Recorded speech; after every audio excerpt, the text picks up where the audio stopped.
Hi, this is Garibay, and today I want to talk about American politics, and I want to talk specifically about what do I do on my vote in 2024, and what am I actually trying to stop? What crisis for America am I trying to stop? So right now, Vivek Ramaswamy is out. He did not make it to the January 10th, 2024 debate. And if you ain't in front of the cameras, you're done in America. Period. That's it. Like, if you can't get the cameras on you, you're finished in this nation. You're not going to be able to get anything accomplished. And it's just the shape of modern America, right? I love Vivek Ramaswamy. I think he was really the perfect candidate, and I support him for 8 months. But now I don't know what to do, and the reason because he's out, right? Like, if you can't make the debates, you out. You ain't gonna win, right?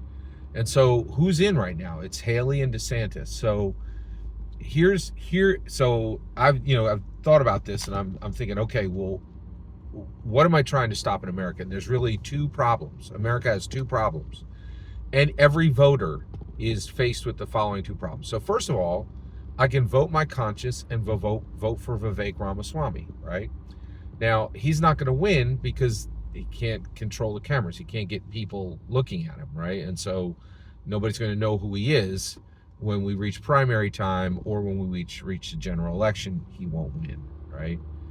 I don't think that's a wasted vote. That's telling the system, hey, I'm rejecting all these options. But also, what problem does voting for Vivek Ramaswamy solve, even if he's not elected?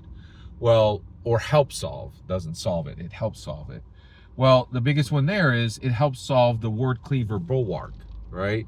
So we, for 238 years in this country, we're like, only a white male can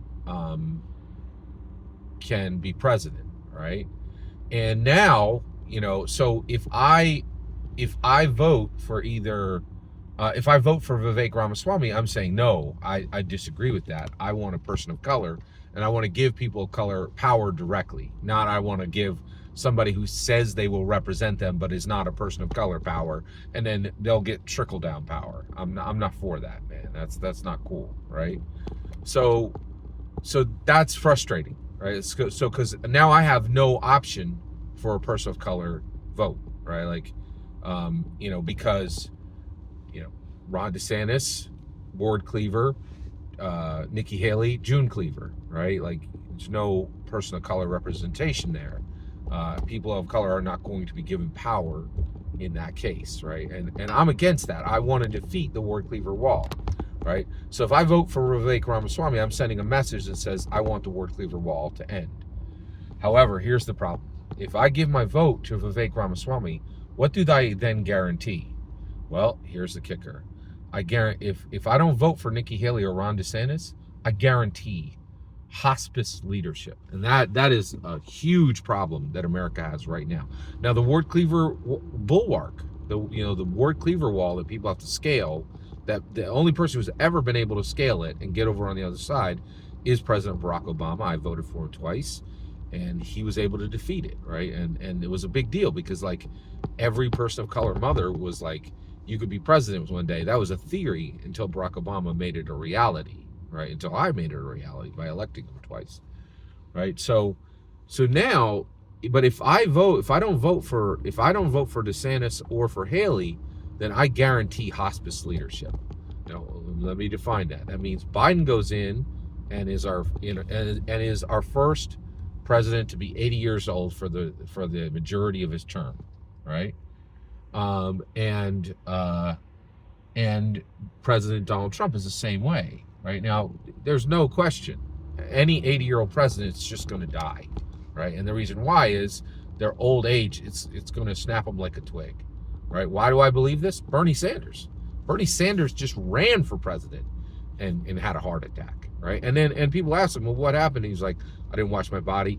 The strains of the race was immense, and and I had a heart attack, right?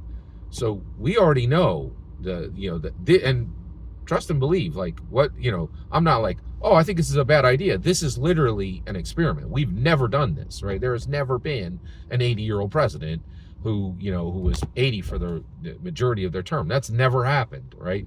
And we know what's going to happen. Dianne Feinstein, Mitch McConnell, Ruth Bader Ginsburg, Bernie Sanders. Evidence is here. We know that any voter voting for an 80-year-old president should have zero confidence that they're doing anything but guaranteeing hospice leadership, someone leading from hospice, and then, in my humble opinion, killing that candidate, right? By putting this be like if you have a gigantic tree in your backyard and your whole family is around the table eating lunch, and then you're like, oh, grandpa, go out and chop that tree down, like, and don't stop until you've got that thing cut into a cord of wood and stacked. It's cruel. It's outrageous. And the idea that an 80-year-old president is going to live is ludicrous, in my humble opinion. So my vote is now determining, what do I stop? Do I stop the Ward Cleaver Bulwark and make sure that, that at least I send a signal and say, hey, I don't agree that only white people should be allowed to rule, right? Or do I say, okay, that problem there, that's been here for 238 years, right? This hospice leadership problem, this is a new problem, right? And this has to be stopped right now at the gate, right? So I'm not sure what I need to do, but I'm positive I need to do something. And so I need to determine this, which is it more important, that I send a message that not only white people should be allowed to hold office, right, to hold the presidency, or do I send a message and say, hey, and that do I send a message that people of color need to be considered for the presidency, and that President Barack Obama is not a one-off, right?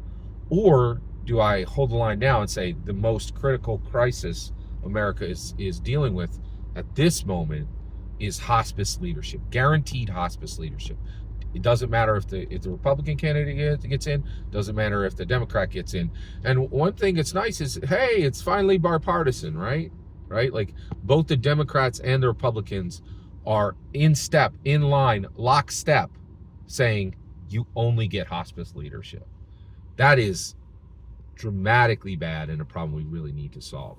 So that is, I think, that's what I need to consider with my vote. And you definitely need to consider dealing with hospice leadership. Hospice leadership is the biggest problem we have right now in America, I think.